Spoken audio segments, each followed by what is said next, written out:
Départ ou pas, ils n'ont pas vraiment le cœur à trinquer. Les Palois restent dubitatifs face au vote de confiance demandé par François Bayrou.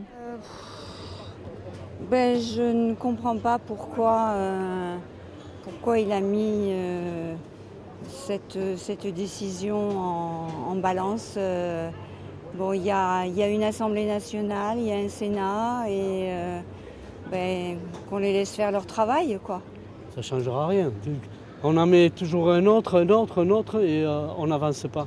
Il parle beaucoup des générations à venir et le poids sur nos enfants. Et moi, je pense qu'il oublie les problèmes environnementaux, du climat. Déçus donc les Palois du parcours de leur maire à Matignon. Dans son camp, on préfère retenir le Bayrou lanceur d'alerte. Sa méthode, c'était de dire effectivement, est-ce qu'on est d'accord sur l'état de la situation financière en France? C'est-à-dire le diagnostic. Est-ce qu'on fait le même? Visiblement, d'autres formations politiques ou d'autres groupes parlementaires n'ont pas la même vision. Du point de vue de ses opposants, c'est le manque de concertation qui pose problème.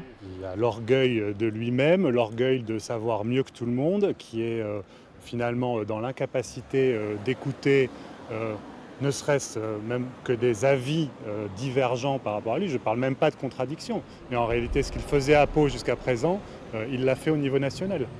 Une méthode qui a privé François Bayrou du soutien des socialistes et qui va sans doute accélérer son départ de Matignon.